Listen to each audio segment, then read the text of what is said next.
Todos nós temos planos, todos nós estamos construindo alguma coisa. Carreira, família, sonhos, projetos. E normalmente fazemos a mesma oração. Deus, faça parte dos meus planos. Mas e se Deus já estiver fazendo algo na sua cidade, algo na vida das pessoas, algo na sua própria vida? E se o convite fosse fazer parte disso? E se a pergunta mais importante não for como Deus pode fazer parte dos meus planos, mas sim como eu posso fazer parte do que Deus está fazendo? Nesta nova série, vamos descobrir que Deus continua agindo hoje e que pessoas comuns podem fazer parte de algo extraordinário. Uma igreja para a cidade. A nova série de mensagens da Recomeçar. Porque ela é uma série que fala muito de missão, de propósito. E a gente tem falado muito sobre o propósito para o qual a igreja existe. E talvez você já deve ter andado em muitas igrejas. E talvez até hoje, talvez não tenha ainda de maneira clara e límpida qual o real propósito da igreja, para que a igreja existe.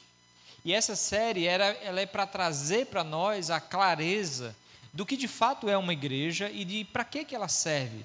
A igreja ela é uma instituição que é formada por pessoas. Quando a gente fala igreja, a gente não estamos falando de paredes, de prédio, mas quando a gente fala de igreja, a gente está falando de pessoas. A gente costuma dizer aqui na Recomeçar que igreja é a comunidade dos discípulos de Jesus. Então, igrejas são pessoas que seguem Jesus, que entregaram suas vidas a Jesus. Então, elas são seguidoras de Jesus. Então, uma igreja são discípulos de Jesus. Discípulos de Jesus que estão em missão no mundo. E essa série, ela fala muito de missão. Missão tem a ver com propósito, tem a ver com comissionamento, com ser enviado para algo. Então essa série, ela nos lembra muito essa verdade que todos nós fazemos parte de algo muito maior. Sim, eu sei que você tem os seus planos, eu sei que no dia a dia você tem a sua vida, você tem os seus planos, talvez para esse ano, para daqui a 10 anos. Mas a grande verdade é que todos nós fazemos parte de um plano muito maior. E algumas vezes na nossa vida, os nossos planos eles saem do controle. Mas existe um Deus grandioso que nos criou, que tem um plano que não sai do controle. Ele tem um plano para este mundo e para a sua vida, para a minha vida. E Ele está executando esse plano. Essa série é para nos chamar, para dar um passo atrás ou um passo além dos nossos planos, para perceber que Deus tem um plano. E o convite dele para nós é que nós nos engajemos, percebamos e nos engajemos no plano dele. Quando Jesus esteve aqui neste mundo, ele chamou pessoas, discípulos, para seguirem. E quando aqueles homens decidiram entregar a sua vida a Jesus, decidiram ter Jesus como Senhor, como Salvador, eles também receberam uma missão. A missão que era de Deus e que Deus partilhou com eles. Olha esse texto de João 20, 21, que é um texto muito legal, que Jesus diz para os seus discípulos: assim como o Pai me enviou, eu também envio vocês. Note o movimento. O Pai enviou Jesus para cumprir a missão de morrer, de ressuscitar para resgatar pessoas. Jesus agora envia os discípulos e diz: o Pai tem um grande plano, Ele está transformando vidas, e assim como Ele me enviou, eu cumpri o meu papel nesse plano, agora eu estou enviando vocês. Nota, nós fomos enviados. Quem é discípulo de Jesus está em missão, e essa missão acontece em todo lugar que nós estamos, aqui e em qualquer outro lugar. E falando em missão, quando eu estava estudando essa mensagem, me veio à mente essa viagem que nós fizemos com um grupo de amigos. Acho que uns 2 anos atrás, nós viajamos lá para Rio Grande do Norte. E esse momento é um momento chamado de Escola de Missões. É uma viagem que é feita em alguns momentos para lugares em que o evangelho é bem carente. E a gente viajou então para o Rio Grande do Norte. E um dos trabalhos que é feito, além de vários cuidados com aquela cidade, um dos trabalhos é o trabalho de ir porta em porta, falando de Jesus, falando do Evangelho. Se você não sabe o que é Evangelho, Evangelho é uma palavra que significa boas notícias. Evangelho é a boa notícia de que nós temos disponível um Salvador, ele é Jesus. Então o Evangelho é Jesus, é a mensagem de que Jesus veio, morreu e ressuscitou para nos salvar. E eu achei muito interessante porque eu tive a oportunidade de ir com alguns irmãos de casa em casa, e eu cheguei na casa de um senhor, ele me recebeu na porta, eu me identifiquei, e a gente começou uma conversa, e eu cheguei para ele e eu perguntei: o senhor sabe o que é o Evangelho? E aquela resposta dessa pergunta nunca mais me saiu da cabeça. Aquele senhor, talvez ele tinha uns 70 anos de idade, então ele já viveu mais da metade da vida. E eu fiz a pergunta sincera, não para testar o conhecimento dele, mas para saber se ele já conhecia a boa notícia. E eu perguntei para ele: o senhor sabe o que é o Evangelho? Ele pensou um pouquinho assim, na simplicidade, ele diz: meu filho, o Evangelho são os evangélicos, não é? E aquela resposta muito me impactou, porque eu voltei para casa daquela viagem do Rio Grande do Norte, me questionando se o seu Ivan entende que o Evangelho são os evangélicos. Que tipo de evangelho o seu Ivan conhece? Aquela resposta do seu Ivan foi uma resposta tão verdadeira, e ela é uma resposta que vai nos ajudar muito na nossa conversa hoje. Porque aquela resposta, ela traz, na verdade, ou talvez ela seja, na verdade, uma resposta para uma pergunta mais importante. Como é que o nosso mundo percebe um Deus invisível? Como é que um Deus invisível, Deus não é visto, ele é espírito. Como é que um Deus invisível ele pode ser visto? E como Deus nos enviou em missão para a cidade de Petrolina, a pergunta é ainda mais: Deus. E pegando a resposta do seu Ivan, se ele tiver certo, talvez a maioria das pessoas na nossa cidade verão Deus, ou terão um conceito sobre Deus, justamente a partir da vida dos seguidores de Jesus. E nota a responsabilidade, porque a vida de um discípulo de Jesus, a vida de um seguidor de Jesus, ela vai apontar para o Mestre, ela vai apontar para o Senhor que ele diz seguir. E da mesma maneira como eu fiquei me perguntando que tipo de conceito o seu Ivan tinha do Evangelho, porque quando ele olhava para os evangélicos, ele considerava que os evangélicos eram o Evangelho. A gente deve se perguntar como é que as pessoas estão vendo Deus a partir da nossa vida.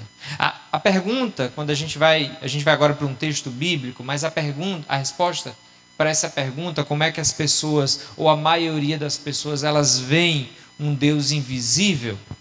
A resposta é através da vida frutífera e íntegra da igreja.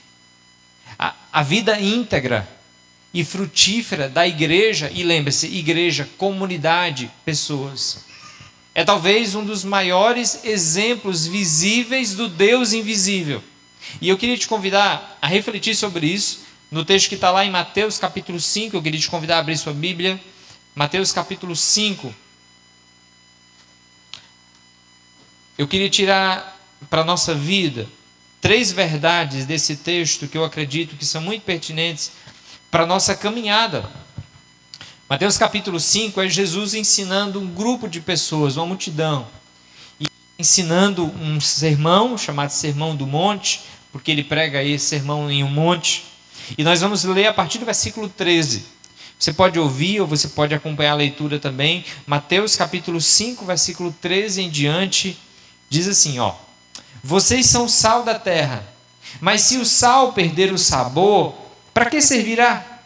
É possível torná-lo salgado outra vez? Será jogado fora e pisado pelos que passam, pois já não serve para nada. Vocês são a luz do mundo. É impossível esconder uma cidade construída no alto de um monte. Não faz sentido acender uma lâmpada e depois colocá-la sobre um cesto. Pelo contrário, ela é colocada num pedestal de onde ilumina todos que estão na casa. Da mesma forma, suas boas obras devem brilhar para que todos as vejam e louvem seu Pai que está no céu. Esse texto ele é muito pertinente e ele traz algumas verdades. A primeira delas é que Jesus ele nos fez sal e luz dessa terra. Quando nós percebemos que Jesus é o Salvador, quando nós percebemos que Jesus ele é o Senhor, o Deus que morreu e ressuscitou por nós, e nós tomamos uma decisão de entregar a nossa vida a Jesus, a Bíblia chama isso de conversão, há uma transformação. E essa transformação é que agora nós fomos feitos sal e luz.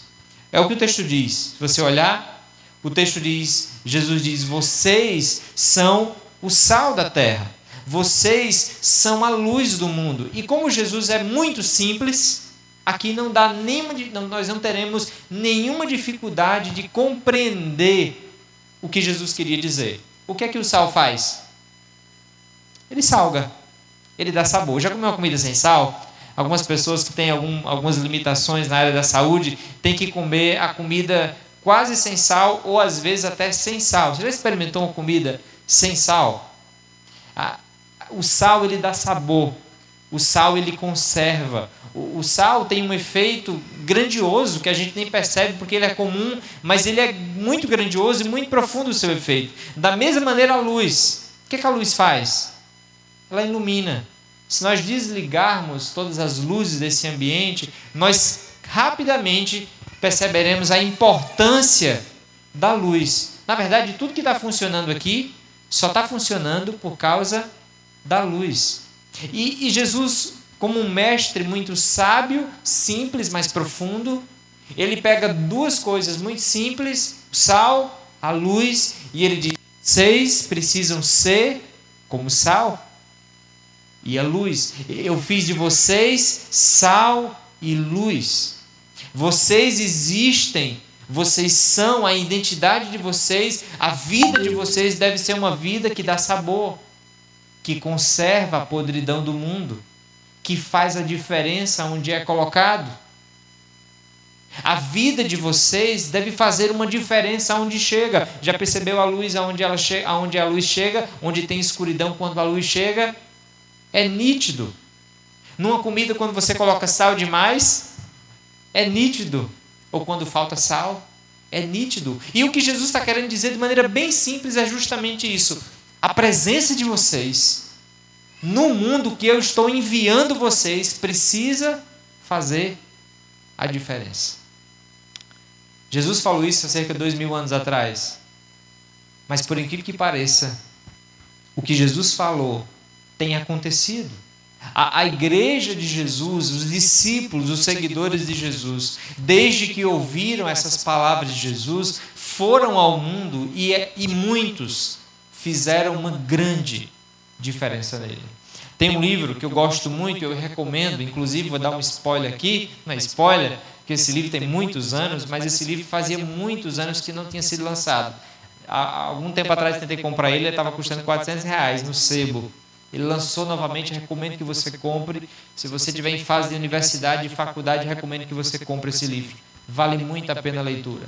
A tese do autor, que é um doutor, um historiador, um pesquisador, é que se Jesus não tivesse nascido, se Jesus não tivesse vindo, e se a igreja de Jesus não tivesse abraçado essa ordem de Jesus de ser sal e luz, o mundo que nós conhecemos, ele seria bem diferente. Olha o que ele diz. Se Cristo não tivesse vindo, o mundo seria um lugar muito diferente e muito mais sombrio. Ele continua e ele diz, onde o cristianismo floresceu, floresceram também a dignidade humana, a compaixão e a esperança. Hospitais, universidades, orfanatos e inúmeras obras de misericórdia nasceram da influência do cristianismo. Aqui, só para você perceber algumas áreas que ele menciona, que foram grandemente influenciadas e impactadas pelo cristianismo, por cristãos que entenderam que foram enviados ao mundo para ser sal e luz e para fazer a diferença na sua geração. Hospitais para atender pobres e enfermos surge de motivações cristãs e por cristãos tentando cumprir o mandamento bíblico de cuidar dos pobres e dos necessitados.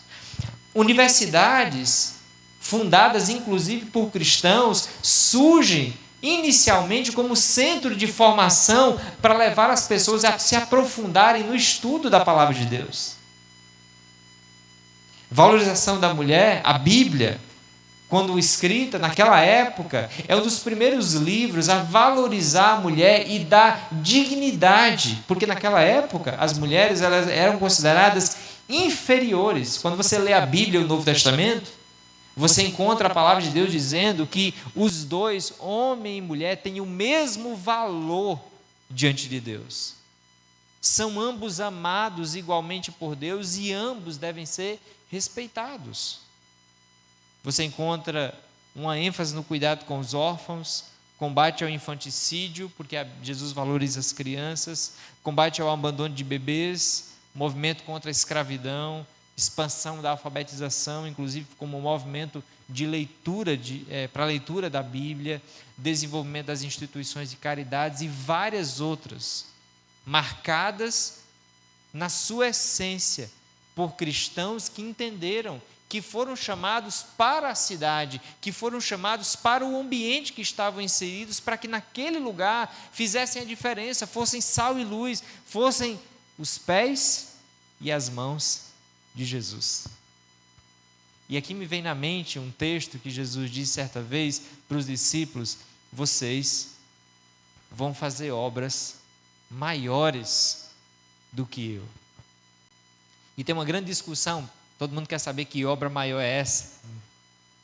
Mas quando a gente olha para o mundo, os discípulos de Jesus, ao longo das eras, com falhas e defeitos, mas têm feito uma grande diferença. E se você acha que o nosso mundo está ruim, ele só não está pior porque tem sal de Deus aqui. Se você acha que tem escuridão, e tem, ele só não está pior porque tem luz de Deus no meio das trevas.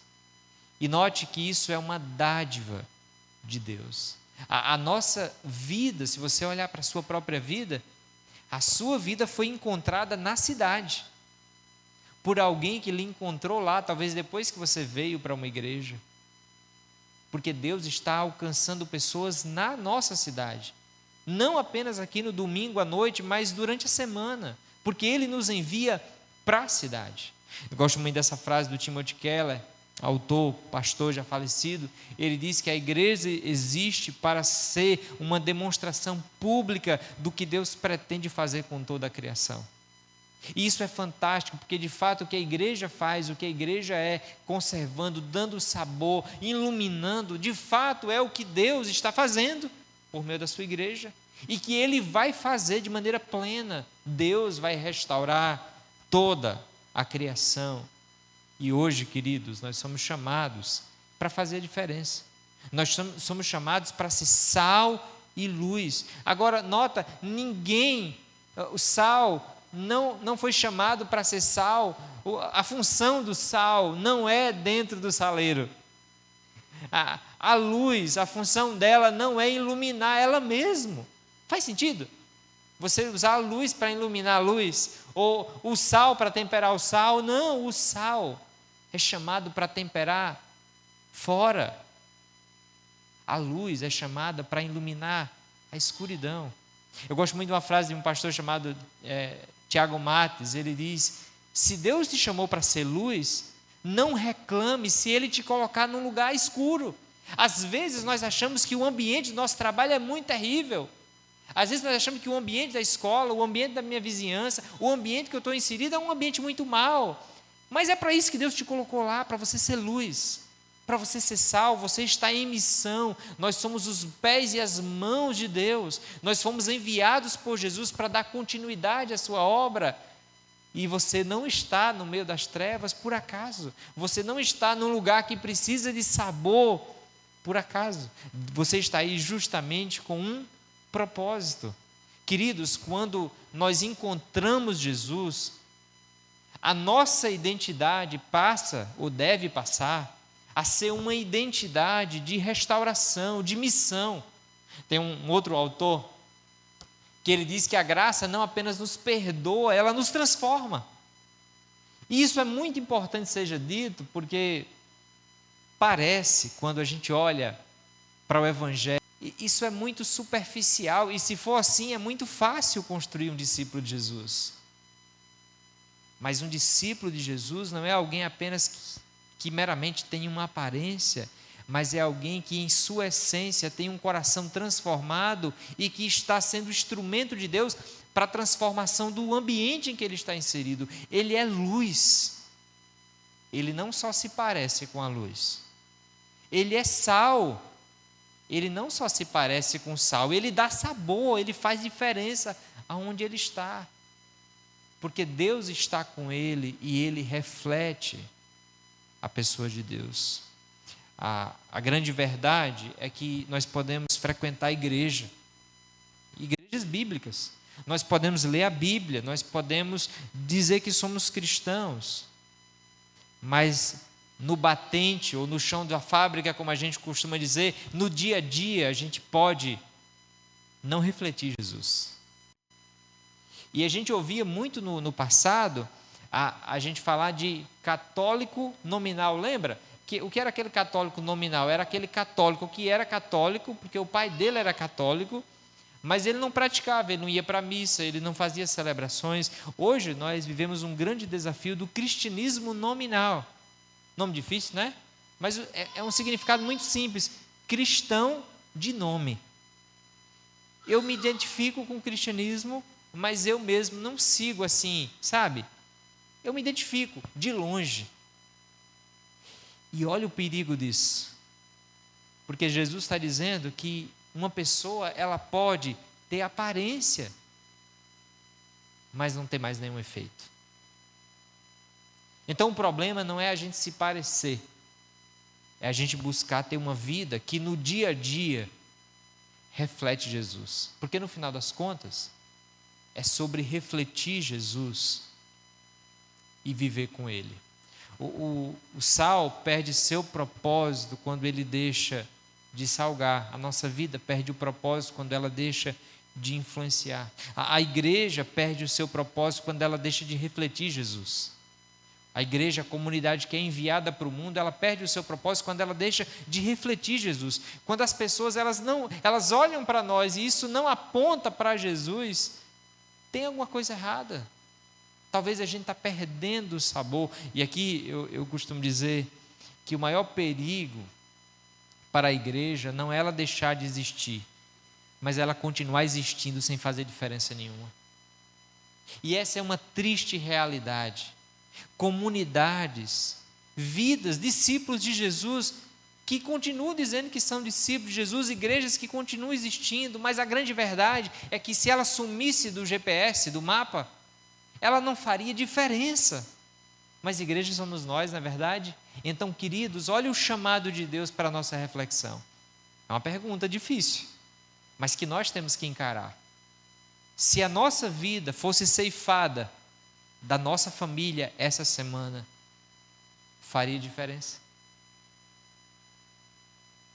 Se a nossa vida fosse retirada do nosso ambiente de trabalho, as pessoas sentiriam a nossa falta, sentiriam falta do sabor, do reflexo de Jesus. O maior perigo não é deixar de existir, é existir sem propósito. E é isso que Jesus quer, que nós entendamos, que a igreja, a sua vida, se você é um discípulo de Jesus, se você não é, Jesus quer que você seja, mas você foi criado com um propósito grandioso.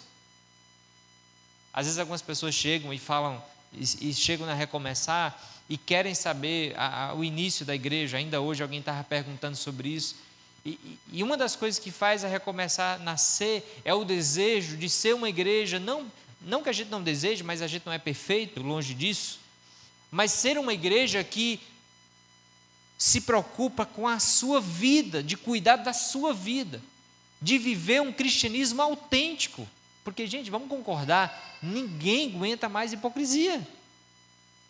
Ninguém aguenta mais pessoas que falam em nome de Deus, que pegam o microfone para falar em nome de Deus, mas de segunda a sábado trabalha para outros.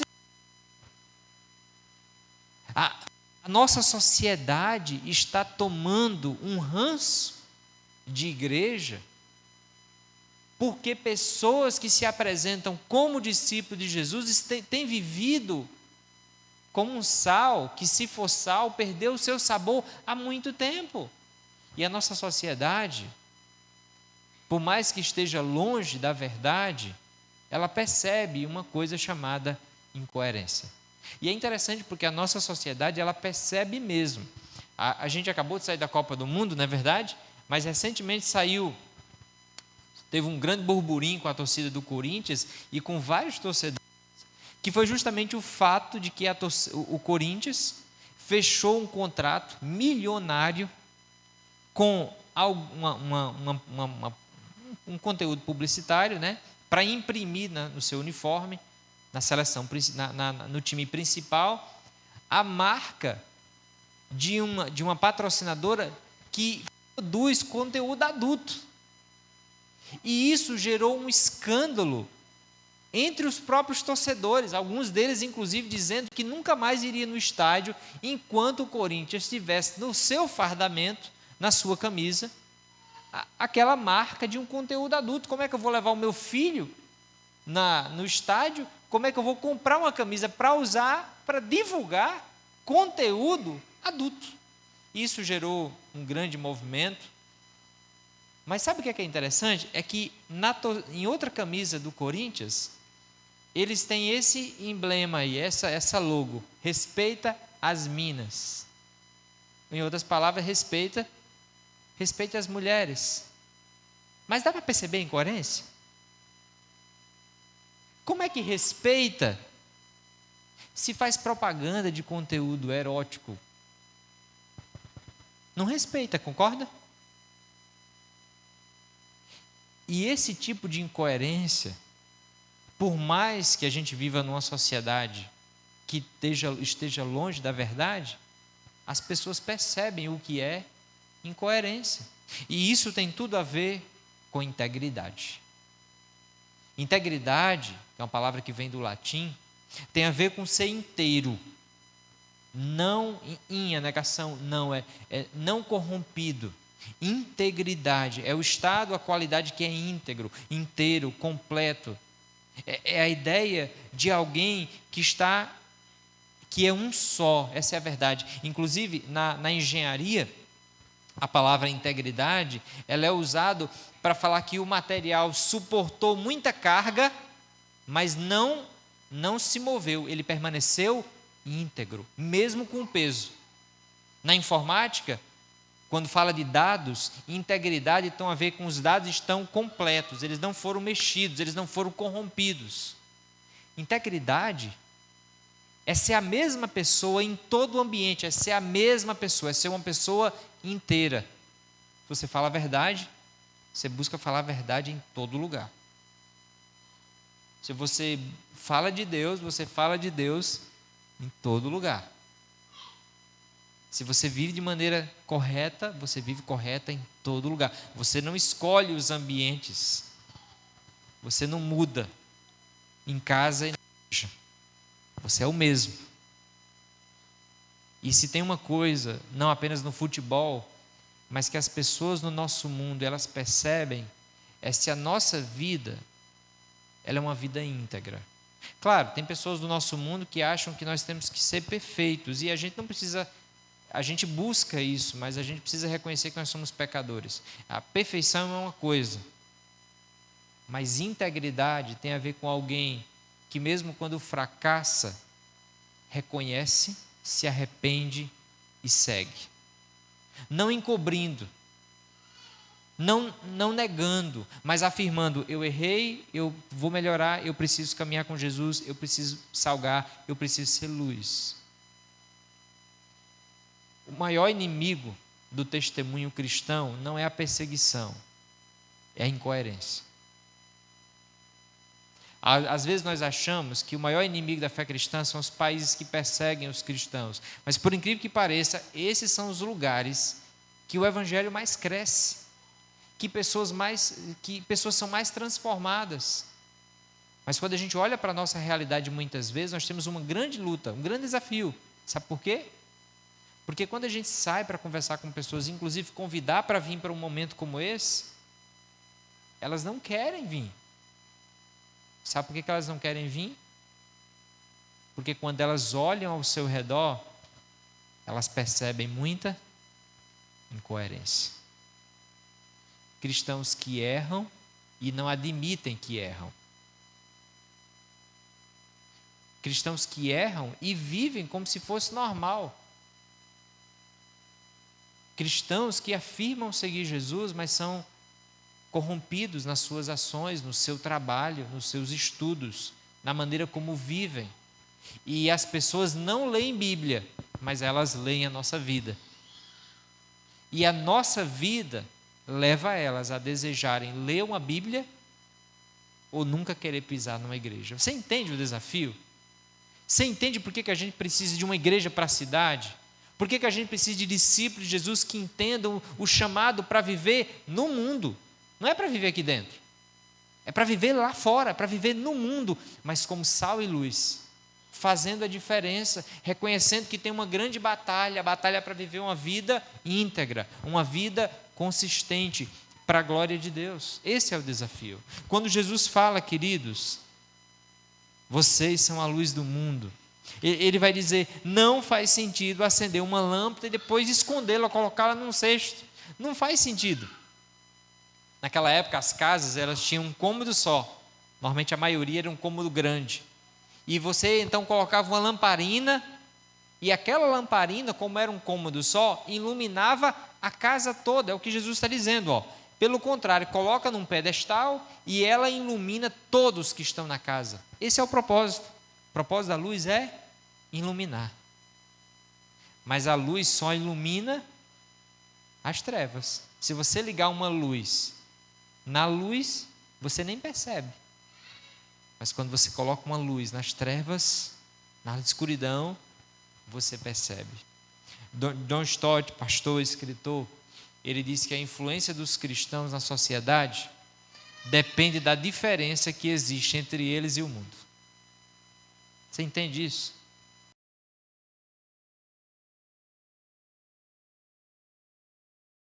Que nós temos. E aqui eu não estou falando de legalismo, da gente ter um tipo de roupa, um tipo de comida, um tipo de... Não estou falando disso. Eu estou falando de fato de uma vida íntegra, de uma vida que as pessoas olham para nós e elas percebem uma diferença na maneira como a gente vive família, na maneira como a gente tem os nossos relacionamentos, na maneira como a gente vive igreja, na maneira como a gente faz tudo, apontando para Jesus. A última verdade é que quando nós vivemos em integridade, essa é uma boa notícia, quando nós vivemos em integridade, Deus é percebido e glorificado na nossa cidade. Olha que boa notícia, porque quando nós entendemos que nós somos sal e luz e nós abraçamos essa missão que Deus nos dá, Deus ele é percebido, é glorificado na cidade, é o que Jesus diz.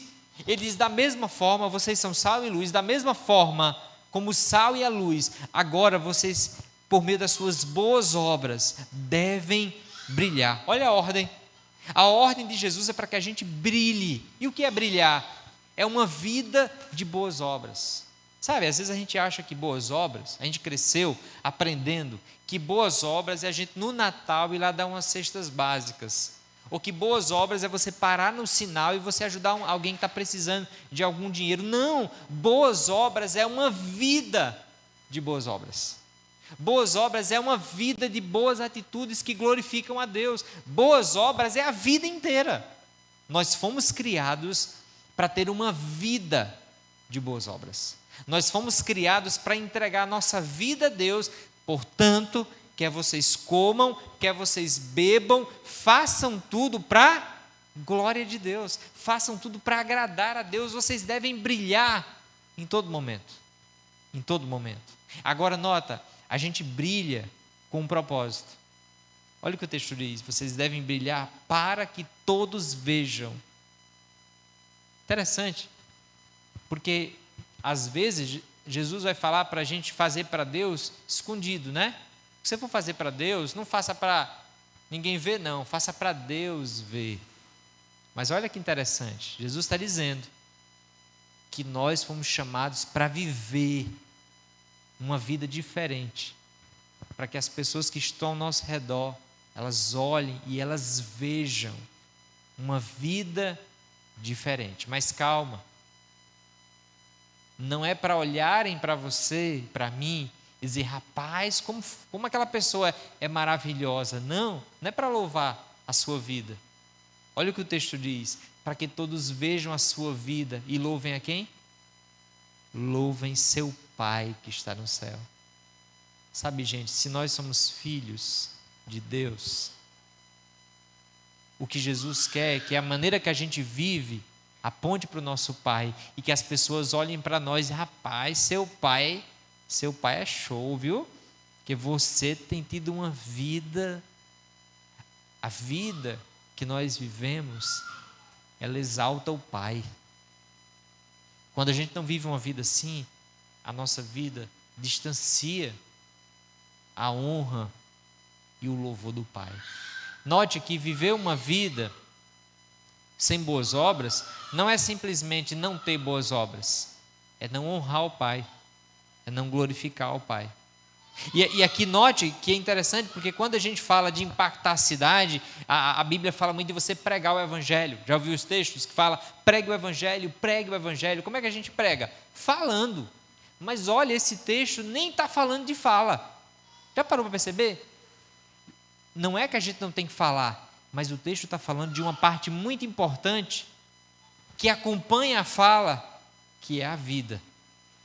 Que é a vida. As pessoas, elas serão salvas pelo Evangelho que a gente vai falar. Mas o que muitas vezes vai testificar é a vida que nós temos. É a maneira como nós vivemos que vai apontar, credenciar o que a gente fala ou não. Eu costumo dizer que não é menos que palavras, mas é muito mais. Ser discípulo de Jesus não é menos do que palavras, mas é muito mais. Porque Jesus não quer só a nossa voz, Ele quer a nossa vida. Ser sal e luz é entregar uma vida inteira, total, integral, entregue a Jesus em prol da cidade. Eu não sei se você sabia, mas a sua vida é muito importante para essa cidade. Você vai viver aqui nessa cidade, vou botar muito, viu? 110 anos. Você pode sair deste mundo, se Jesus não voltar antes, deixando grandes marcas, grandes frutos. E você pode sair deste mundo e se encontrar com seu Salvador, e poder contemplar por toda a eternidade o que Deus fez por meio da sua vida, na sua vida, mas também através da sua vida. Eu não sei se você já olhou assim, mas quando a gente fala da história da igreja, o que é a história da igreja? Pessoas comuns, como você e eu, mas que entenderam que foram chamados para ser sal e luz aonde Deus colocou eles. Onde é que Deus tem te colocado? É aí que Ele quer você. E Ele quer não apenas com palavras, também com palavras, mas Ele quer com vida. Esse livro, muito impactante, ele diz: Jesus não mostrou seu amor através de um discurso apenas. Ele mostrou ao assumir o papel de servo. Ele mostrou entregando a sua vida, e esse é o chamado. O chamado é para entregar a vida. E eu quero terminar lendo esse versículo que Jesus fala o seguinte: Jesus voltou a falar ao povo e disse: eu sou a luz do mundo. Se vocês me seguirem, não andarão no escuro, pois terão a luz da vida. Sabe, nenhum de nós consegue ser sal e luz 100% sozinho. Nós nem somos a verdadeira luz. A verdadeira luz é Jesus. E é por isso que você não deve sair daqui dizendo, agora deixa comigo. Não, você deve sair daqui dizendo, Senhor Jesus, me ajuda a caminhar contigo. Porque à medida que nós caminhamos com Jesus, a nossa vida se parece com Ele e nós refletimos Ele na cidade. Sem Jesus, ninguém consegue ser sal e luz. E talvez esse seja o grande desafio.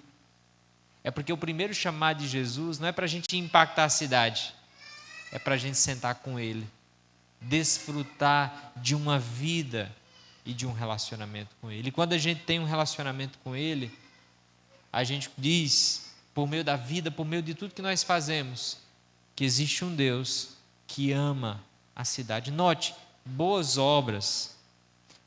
O que a gente faz no dia a dia é uma oportunidade da gente dizer, existe um Deus que ama a cidade. O que a gente fez aqui na semana passada na jornada, foram várias ações que aconteceram na jornada, mas que devem acontecer na sua vida toda semana. Ajuda alguém, caminha com alguém, ora por alguém, dá um abraço em alguém, seja sal e luz na vida de alguém. Porque quando você é sal e luz na vida de alguém, você está dizendo para aquela pessoa, existe um Deus que ama. Ele é Jesus. As boas obras são oportunidades da gente demonstrar a graça e o amor de Jesus para que eles vejam e glorifiquem. Para que eles vejam e glorifiquem. Quando nós refletimos Jesus, gente, Deus se torna visível para as pessoas e o próprio Deus, Ele é glorificado. Chamado, o convite é para a cidade, para refletir Jesus. É para se parecer com aquele que a gente tem que amar e seguir, que é o nosso Salvador. Por isso, algumas coisas para você refletir e praticar. A primeira delas é, você tem seguido Jesus de perto? Nota, a maior coisa, maior passo, a maior decisão que você pode tomar na sua vida é caminhar perto de Jesus. Ó, gente, não tem obra maior de transformação na sua vida e na vida de outros do que caminhar perto de Jesus. É impossível caminhar com Jesus e não ser transformado e não transformar outros. É impossível. Então, reflita, você tem caminhado com Jesus de perto? Reflita o que as pessoas têm visto em você. Como é que elas veem você? Elas veem como alguém que está buscando caminhar com Jesus. Às vezes as pessoas fazem críticas que na verdade são elogios. Depois que você foi para essa igreja, depois que você começou a ler a Bíblia, na verdade elas não sabem. Se elas soubessem, elas diriam, depois que você começou a caminhar com Jesus, porque igreja não faz transformação não. Pastor, nada disso transforma. A única pessoa que transforma é Jesus. E quando Ele nos transforma, a nossa vida marca outras vidas. E por fim, passa a semana pensando o que Deus quer fazer em nossa cidade, no nosso bairro, na nossa igreja, por meio de sua vida íntegra. Eu não sei, essa resposta eu não tenho, eu tenho para mim. Mas eu posso te garantir que se Deus tem chamado para você caminhar com Ele, Ele tem grandes coisas para você na sua família, na sua cidade, na sua vida, onde você está plantado. Deus tem grandes coisas para fazer na sua vida e por meio da sua vida. E o que nós precisamos, caminhar com Ele e ser sal e luz.